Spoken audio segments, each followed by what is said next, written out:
Hello there, everyone. Concentration today, understanding the remainder theorem. Before we're going to discuss what remainder theorem is, let us first have some basic recall from the elementary days. We start with this. What is 7 divided by 3? Well, when we divide 7 by 3, making use of the long division which we had been told, we know that the result is 2 remainder 1.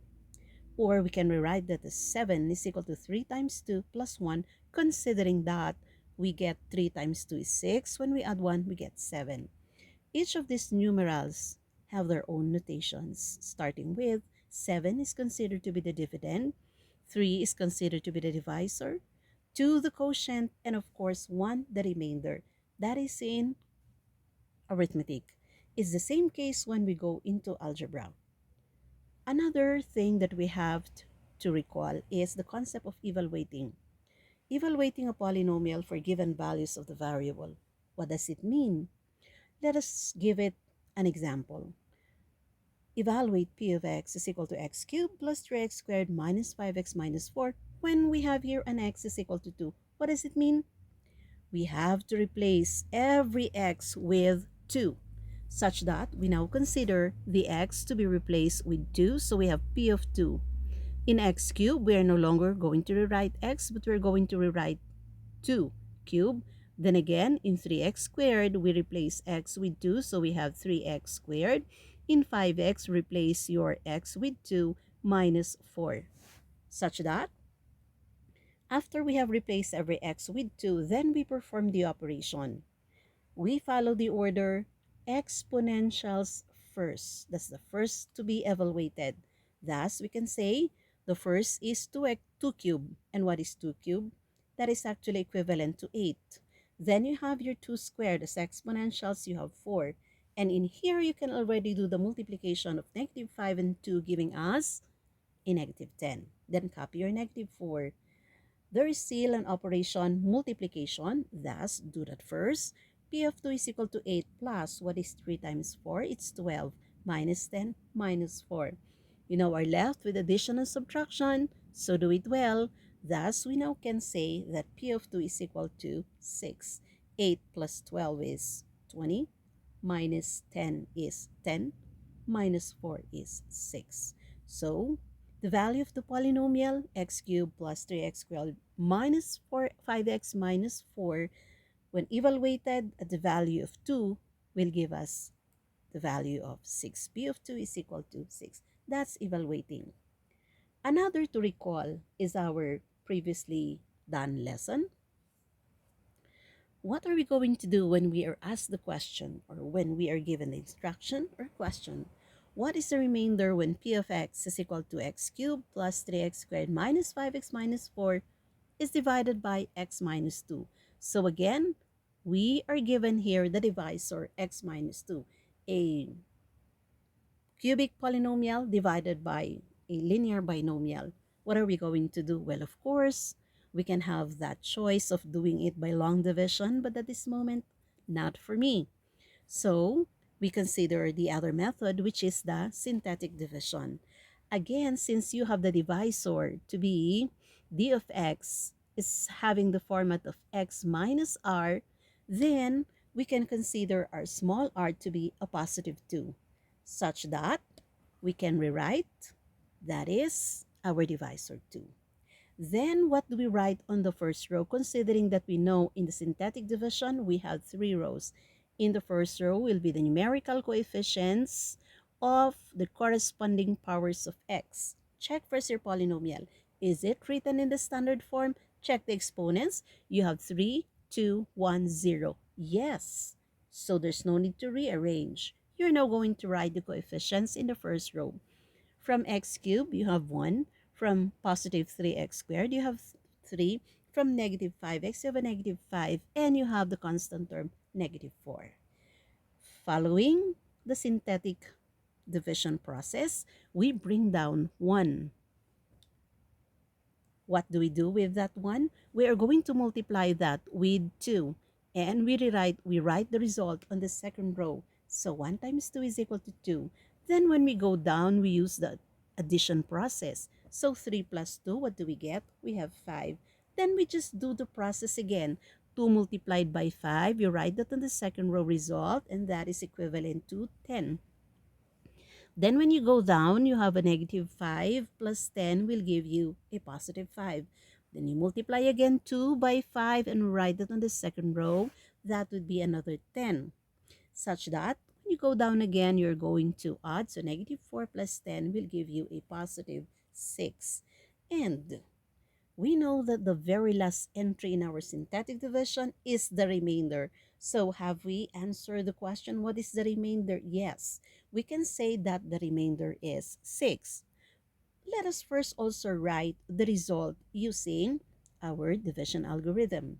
So our p of x cubed plus 3x squared minus 5x minus 4 will now be equivalent to the d of x minus 2.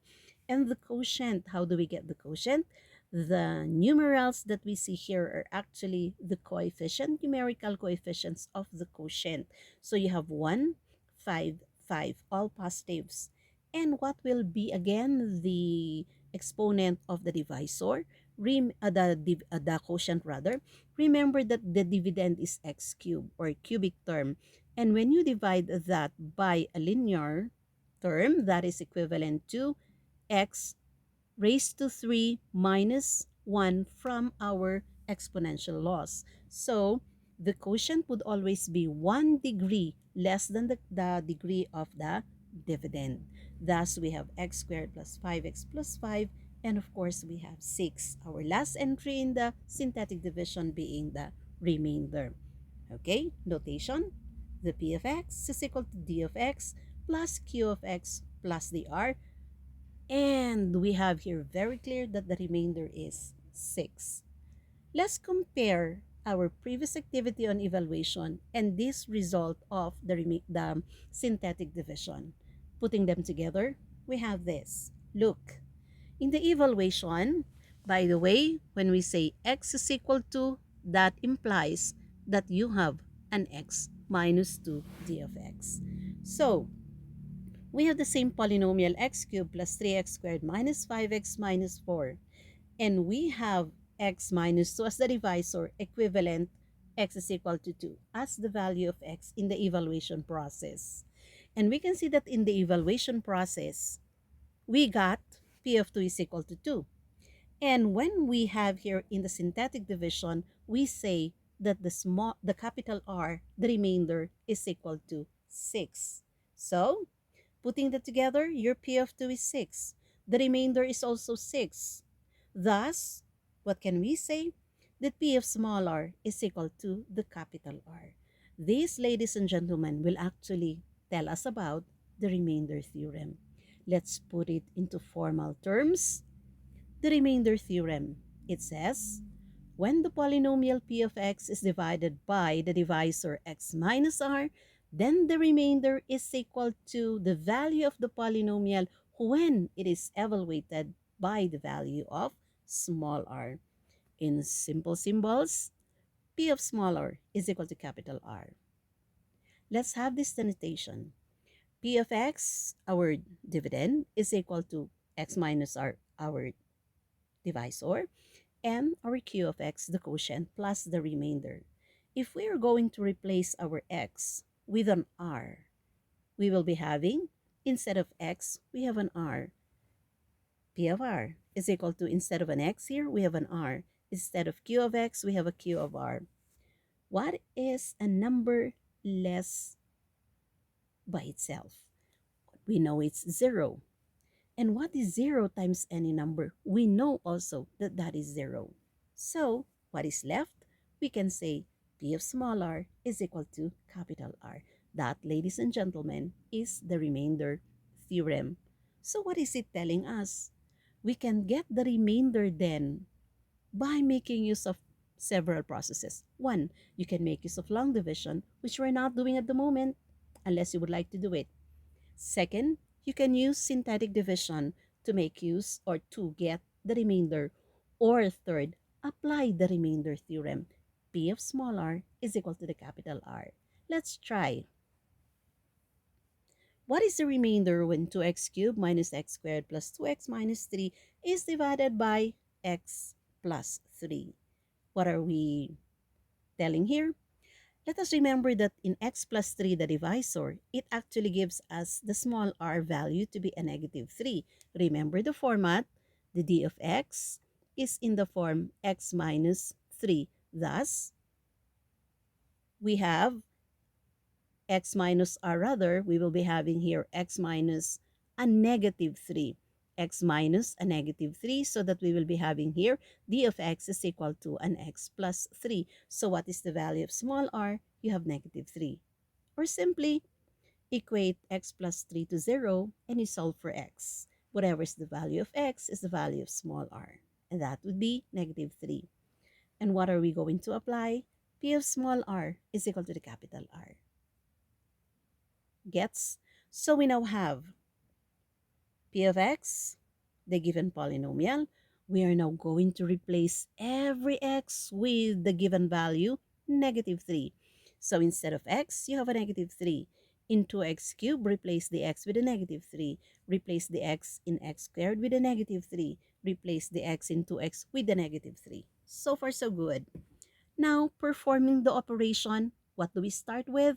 The exponentials. So we have p of negative 3 is equal now to what's negative 3 raised to 3. Remember that your base is a negative number and your exponent is an odd. So you have to remember that negative raised to odd will always give you a negative answer. Or simply say negative 3 times negative 3 is positive 9. Positive 9 times negative 3 is negative 27.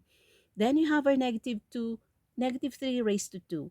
You have a negative base again raised to an even exponent. And what does that tell us?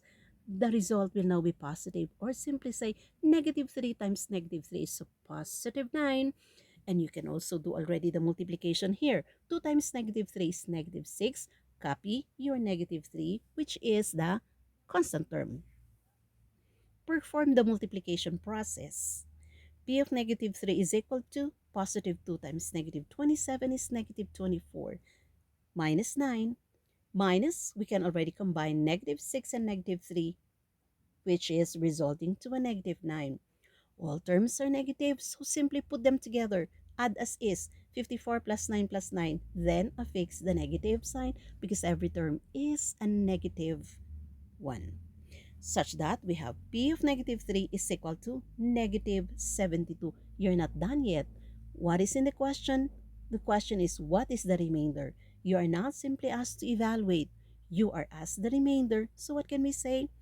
And since p of small r is equal to the capital R, then the capital R or the remainder is equal to negative 72 when p of x is divided by x plus 3. We got the remainder without actual dividing, nor did we use synthetic division, but we were able to apply the remainder theorem, getting that answer. What if we are going to apply synthetic? Would it be easier or will it be a little tricky? Let's start. So this time, we will make use of synthetic division. Again, what is the value of small r? That's what we're going to write there, which is negative 3. On the first row are the coefficients of the corresponding powers of x. Again, checking that the p of x is in standard form. Exponents, 3, 2, 1, 0. Very good. No need to rewrite. So we write all the coefficients now in the first row. From 2x cubed, we have a positive 2. From negative x squared, we have a negative 1. From positive 2x, we have a 2. And we have negative 3 from the constant. Then, go on. Put down your 2. On the third row, that's 2. Then you multiply negative 3 times 2. Put that on the second row, and the answer is negative 6. Going down is addition, which will give you negative 7. Multiply that again across with negative 3. Going to second row, which is 21. Then 2 going down plus 21, that will give you 23. Multiply that with the negative 3, you will arrive at negative 6, negative 69, which is to be written in the second row, and adding again the first row and the second row, you come up with the negative 72. What is this telling us? The last entry in our synthetic division is the remainder. So have we answered the question, what is the remainder? Of course. And we say, therefore, the remainder is equal to negative 72 when p of x is divided, why is that an x, is divided by x plus 3. So, whether we make use of the remainder theorem, whether we make use of the synthetic division, we get the same answer. But the question is, which is easier? Will it be the evaluation, remainder theorem, or synthetic division? That's for you to decide because in the long run, it's not I who will do the solution, it would be you. One more. What is the remainder when 4x cubed minus 3x squared minus 8x plus 4 is divided by x minus 2? Again, you have there your x minus 2 gives us a small r which is equal to positive 2. You equate your x minus 2 to 0, solve for x, you have there 2. Again, apply first the remainder theorem. P of small r is equal to the capital R. So, let us change every x in the given polynomial with the small r, which is 2. So the x in p of x, the x in 4x cubed, the x in 3x squared, you have 2 and then 4. But again, what do we need to remember here? Every symbol that we're going to write is very important, so write them correctly. I always emphasize that. Then we perform the operations starting with exponentials. Thus, what are we to evaluate first? 2 raised to 3. Our base is positive, so no problem. 2 times 2 times 2 is positive 8. 2 times 2 is 4. And of course, we can already multiply together 8 and negative 8 and 2 giving us a negative 16. We move on to the m. 4 times 8 is 32.